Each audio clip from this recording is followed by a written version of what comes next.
And she's not alone. She has 3 young cubs with her. Olga's a really important animal in our study. She's been radio collared for 11 years. We captured her when she was 1 year old, so we know exactly her age. We know that she's 12 years old. We've monitored her through 6 litters. She'll give us wonderful information on the reproductive lifespan and the overall lifespan of a tiger. Because they're so difficult to study, there are many unanswered questions about tigers. How long, for instance, does a wild Siberian tiger live? And how many cubs will a female produce in her lifetime? These are basic questions, but John and his Wildlife Conservation Society colleagues across Asia are only just beginning to answer them.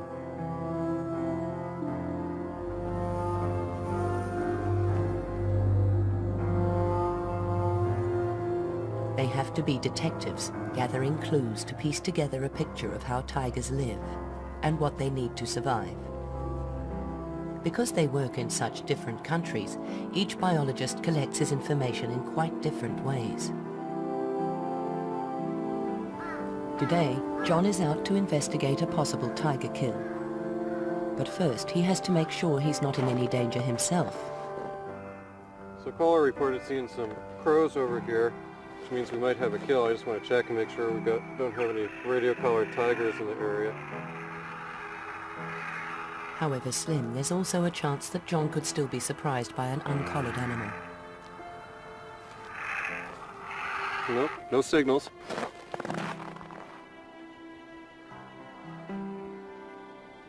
You very rarely see tigers, and part of the point of using radio telemetry is so that you can monitor tigers from a distance and you don't have to disturb them. So when I'm working in the field all the time, I see a tiger maybe once a month. And every time it's such a thrill. What's the deal? When I'm following tiger tracks, and that's one of my favorite things to do, is to track a tiger in the snow. I do always have that expectation and hope and anticipation that maybe suddenly there he will be. Like crime scene investigators, John and Kohler assemble the evidence. It points to a tiger called Volodya, father of the young Vaisya. 1.3 centimeter pad width. Got a fairly fresh tiger track. You can tell that it's been since the last snow. It's an adult male sized. Volodya left an area to the north 2 days ago and then disappeared. We're not sure where he is now. We haven't heard his signal. Пойдем дальше. Пошли посмотрим.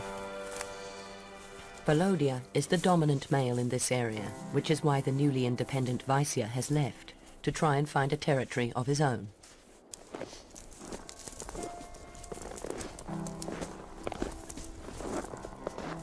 The tracks here gotten drifted in with snow, and we've lost him, but we'll just go into the woods and look around, see if we can find him there. John and Kohler hope the trail isn't about to go cold. Every tiger print tells a story. Really beautiful tracks. You can see how he chooses where the snow is hard so he can walk on top of it, doesn't break through. John Goodrich and Kohler Reben have become experts at tracking Siberian tigers in the winter snow. Интересно, смотри, такой вверх идет. So these tracks are coming up, and that's because when the tiger walked through here, they packed the snow down, and then when the wind blew the snow away, it didn't blow the packed down snow where the tiger walked. So that means that the tiger walked here in the fresh snow before the wind started blowing and blew the snow away. The pieces of the puzzle are falling in place. They know which tiger made the tracks and when it was here. Then they begin finding clues that suggest what it killed.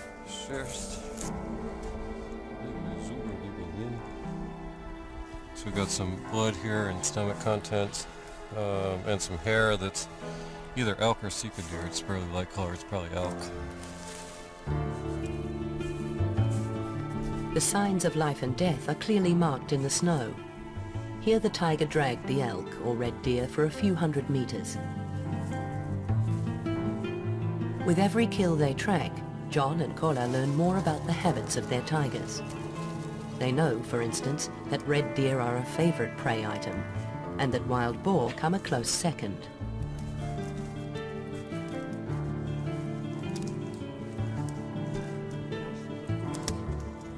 A pile of hair and a few bones confirm their suspicions. Part of the pectoral girdle. You can tell by the bone that it's a really young animal. So it'd be less than a 1-year-old elk. Похоже, как молодой действительно. So it looks like he killed it right out in the open there, dragged it in here, ate a little bit, and then drug it further. Probably drug it further because they don't like to be next to real open areas.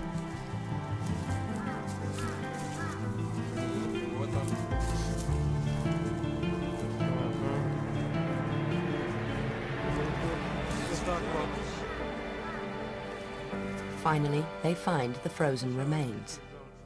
Less than 10% of a tiger's hunts are successful. This was a well-earned meal. Все полностью. Got a elk calf. See tooth marks right here in his throat.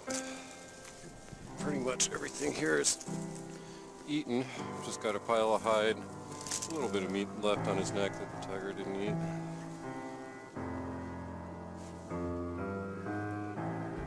After a big meal like this, the tiger velodia won't need to eat again for a few days. It's just as well. A snowstorm is blowing in from the Sea of Japan. There'll be no more tracking for the next few days.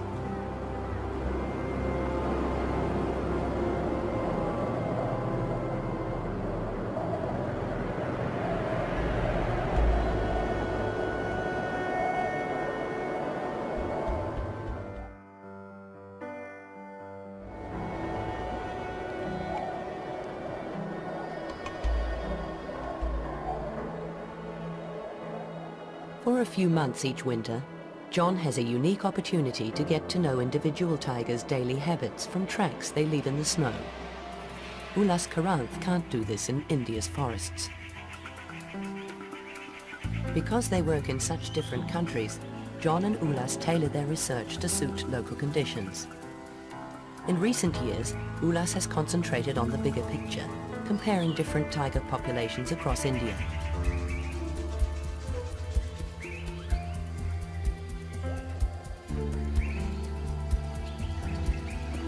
Luckily, tigers have some habits that help.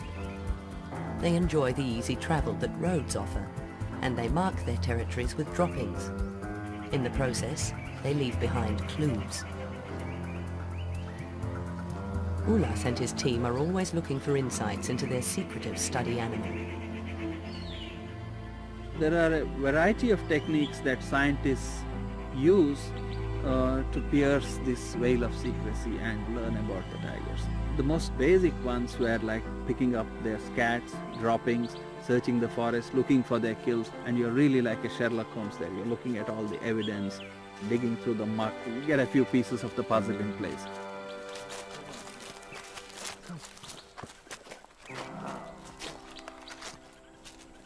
Looks like a tiger scat. The quantity shows that it's a tiger scat. Oh, there's a name. Looks like a bear. Yeah, that's right. The tiger has probably killed a bear and eaten it.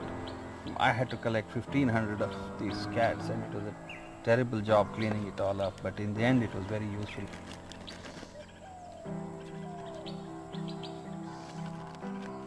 It may not be glamorous, but it's one way for Ulas to get a close-up look at the tiger's dietary habits.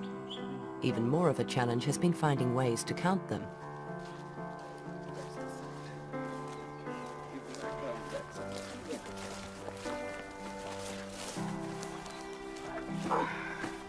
I got interested in the idea of monitoring populations of tigers, and this has been a very difficult challenge. Really, counting tigers, is more difficult than looking for needles in a haystack, because they're so scarce, they're so secretive, and in a vast country like India, even in a single reserve, it's very difficult to count tigers.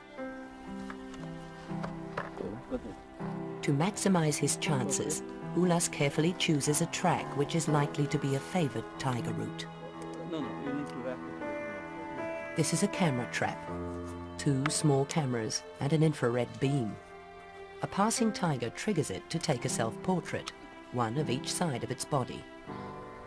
Okay. Tigers are uniquely marked. I didn't have to go and paint my tigers.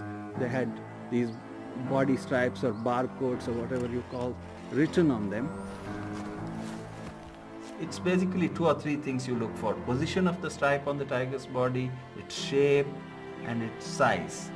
And once you get that, it's like barcoding you find on a library book. Tigers are like big barcoded library books walking around.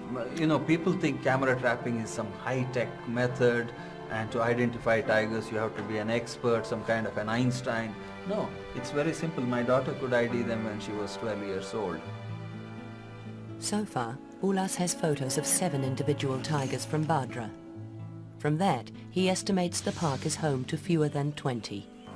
It doesn't sound like a lot, but it's a number he expects will soon increase.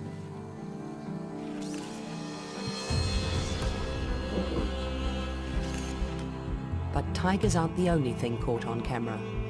Camera trap photos also provide chilling glimpses of armed poachers. Right across Asia, war has been declared on poaching. In Thailand, Tony Lynham has teamed up with the Border Patrol Police. Pitak and Tony are heading to a conservation boot camp, where Balahala's Border Police and forest rangers are training for the offensive. This is one of the few forests in Thailand that has complete protection. It's very, very unusual to have a forest that is in such a good condition as this forest.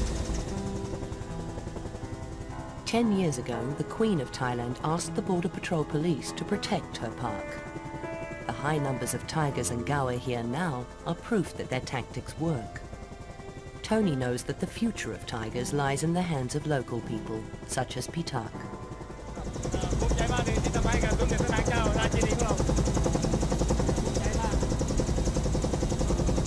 He said he's very proud to be working here for the Queen, to be very safe in this area, for the Queen and for the people of Thailand.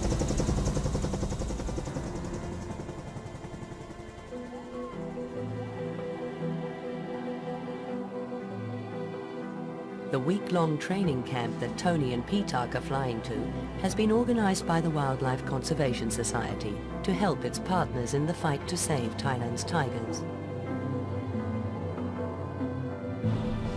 These Border Patrol Police and Forest Department rangers are the frontline forces.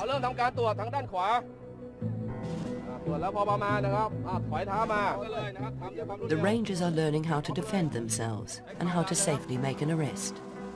This could be the difference between life and death in a confrontation with an armed poacher. The Forest Department and Tony, meanwhile, are teaching the police about the illegal wildlife trade. So this is a tiger tooth.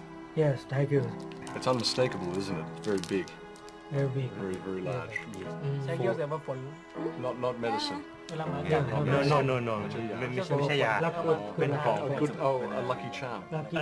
lucky charm เฉย It may be a lucky charm, but not for the tiger. อันนี้ในร้านตามกล่องเขาบอกว่าเป็น tiger bones. In the market they say it's from tiger. Tiger, yes, Okay. from tiger. Tiger bone. Tiger bones. The demand for medicines made from tigers is driving them to extinction. 50 baht.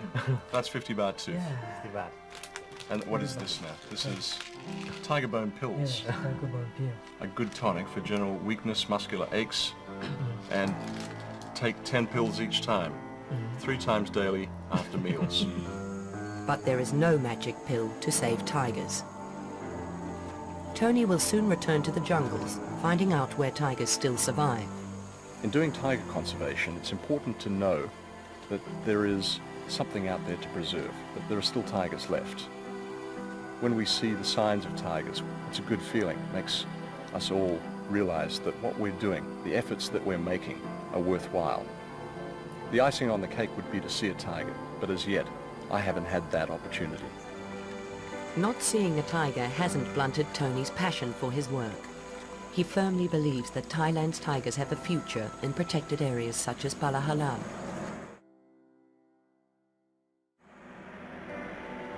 In Russia, the only major road to the village of Ternay runs right through the Sokhoti Alin Biosphere Reserve.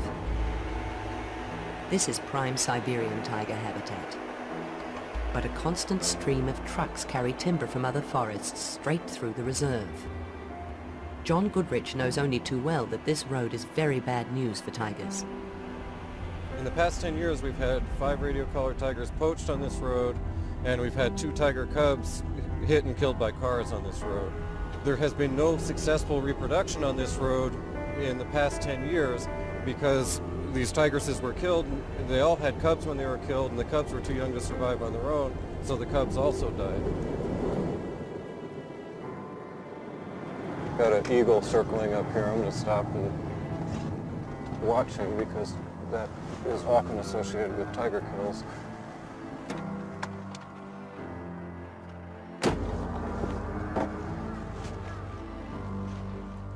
John hopes the eagle isn't circling the body of one of his collared tigers. In the 11 years the Siberian Tiger Project has been going, some very grim statistics have emerged. Out of 22 radio-collared tigers that died, 18 were killed by poachers or in road accidents. This is particularly bad news, as it's estimated that fewer than 30 tigers live in the reserve. Nobody knows how many prey animals have also been poached.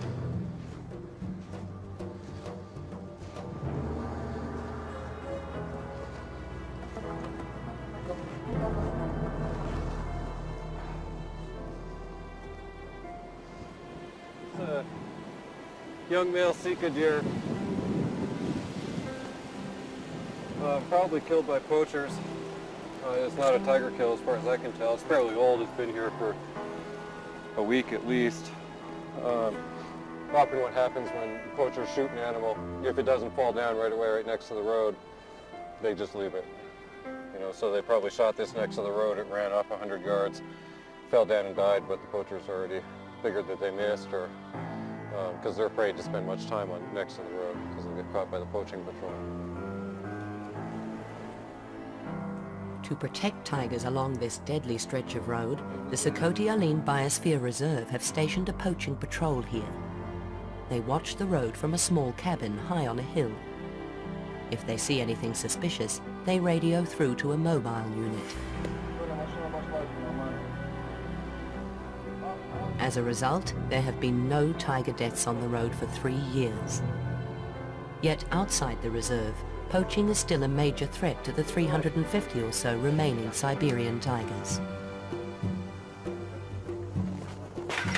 John and Kola have been asked to help a young tiger. 6 weeks ago, he was found severely frostbitten and nearly dead after poachers killed his mother and siblings.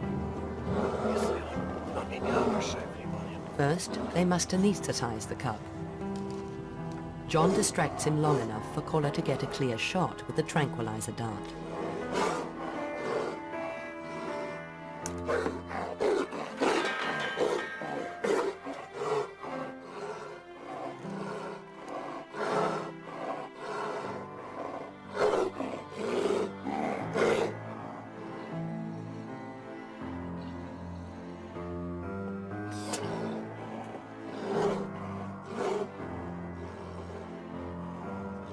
John and Kola have done this many times before. It's the same procedure they use to put radio collars on wild tigers.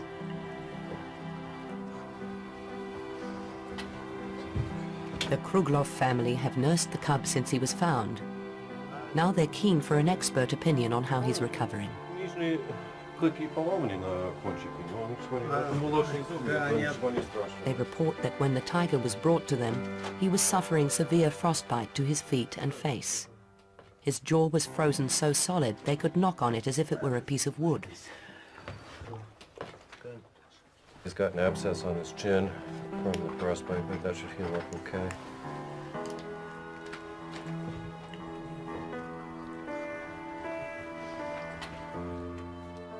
While the tiger is under anesthetic, Kola collects blood samples that will help alert them to possible diseases.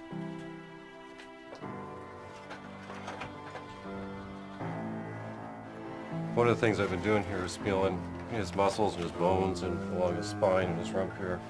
See how much fat he's got on him. He's in good shape. Good blink reaction from him, so we're going to give him a little bit more here. The cub is starting to come out of the anesthetic. The team move quickly to give him more.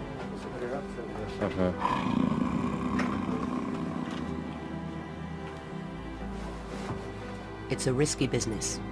Too small a dose and the tiger may wake up. Too large and he could stop breathing.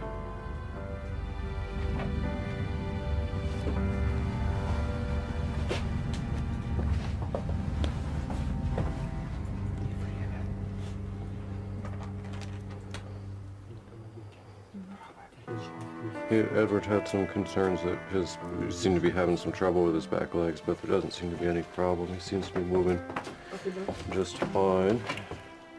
He lost one claw here on his back leg, but it's grown back, so that's okay.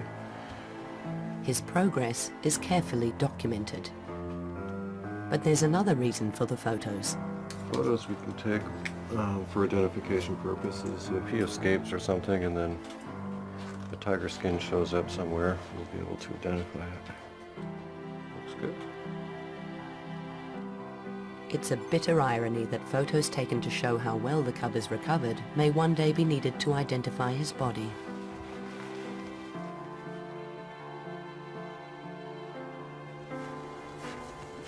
The checkup is complete, and John is very pleased with how healthy the cub is. His weight has doubled in 6 weeks. Now it's time to get him back in the cage up the hill before he wakes up.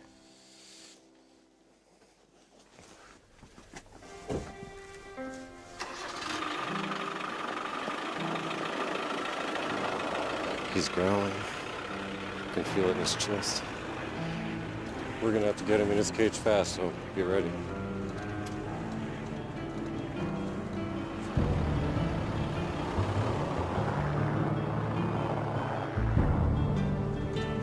With so few left, every wild tiger is important. This is one tiger encounter that John would prefer not to have had. Although he's healthy, this cub is probably too young to survive on his own in the wild.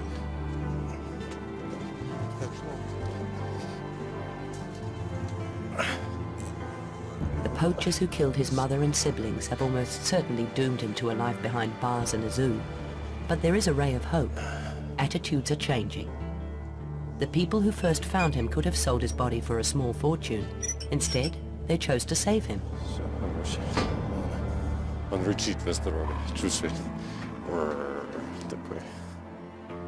And in densely populated India, there is also a ray of hope for Badra's tigers.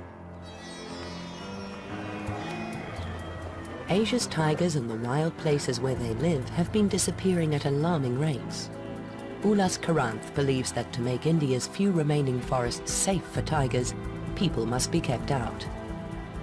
This year has been a milestone for the Badra Tiger Reserve, but Ulas has to go into the surrounding countryside to find out why.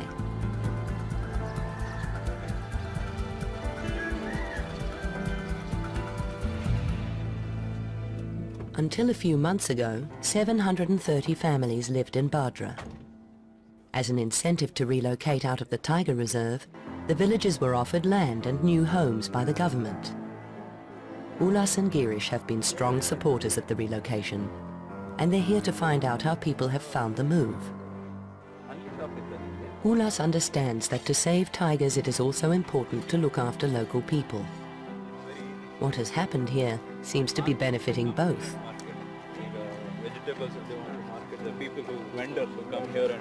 As well as new homes, the villagers now have a school, and they're growing better crops than they ever managed inside the tiger reserve. He says one of the main things is the damage from animals has come down, so because of that he's getting better crops. Hungry elephants no longer raid their rice fields and sugarcane groves. One of the things that he says, they are so much healthier because they sleep a lot more. Once they had crops there for 6 months a year, they couldn't sleep at night. They had to guard the crops, and they don't have to do that, and they're really sleeping well these days. The wild animals in Badra Tiger Reserve are sleeping more easily now too. The 16 villages that used to fragment the park have gone, and without people there will be less poaching. Ulas believes this approach is the key to saving Badra's tigers and their prey. I'm very sure that tigers can't be saved by scientists and science alone. All elements have to be in place. But what science does is channelize all this passion in the right direction, because you can be full of passion and be doing absolutely the wrong thing. It's the knowledge that science provides that allows you to do the right thing in the most efficient way. A tigress can produce between 2 and 5 cubs every 2 years, so with enough food, their numbers can recover quickly. Ulas expects that in 10 years, Badra's tiger population will be 3 or 4 times what it is now. It is this knowledge which gives the Wildlife Conservation Society such hope. Tiger as a species has a right to survive because we didn't create the tiger, we inherited it, and we need to pass it on to the future generations. There's immense potential actually. If we get our act right, I think there's a lot of room for tigers on this earth. Even in a continent that's home to more than 3.5 billion people, Ulas and his WCS colleagues believe there's room for up to 100,000 tigers. Their ambition is to see tigers thriving, whether they live in India, Thailand, or here in Russia. Kola and Vladimir are returning from another day's tracking. It's been a good winter. All the Siberian Tiger Project's radio-collared tigers have survived. No problem animals have come into villages. And there's more news. After a few days on his own, the young male, Vaisya, has returned to the security of home. Вася искал свое семейство. Да? Да, нашел следы Лидины мамы и начал. Ветер задувает следы, не видно. They were just tracking Vaisa, who apparently came back across through Ternay last night and then came down here and was looking for his mom and his sister. And he was following their tracks, but he'd come to these places where the wind had blown the snow clear, so Vaisa would lose the tracks. And he found a tree that his mom marked and found the tracks again, and then he'd lose them and look. And, but eventually they met up and they're all together now. In a country where so many tigers are killed by poachers and road accidents, it's a rare thrill for John to see a tigress raise 2 cubs to adulthood. His work has shown that Siberian tigers need such big territories, it's just not possible to fence them in. In this vast wilderness, people must be willing to live alongside tigers. But John is positive. There's a tremendous amount of very wild and pristine habitat in the Russian Far East. So I think there's a lot of hope for Siberian tigers. Tigers are these magnificent animals, and they're one of the most well-known, most charismatic animals in the world. Everybody knows what a tiger is. And if we can't protect tigers, if we can't save them, what can we save? From the snows of the Russian Far East to the humid jungles of Thailand and the dry forests of India, the challenge is the same. To give tigers food, room and protection to ensure they have a future. Each country is tailoring its own rescue package to suit local conditions. And Wildlife Conservation Society biologists are leading the charge, united by a common passion, to give tigers a fighting chance.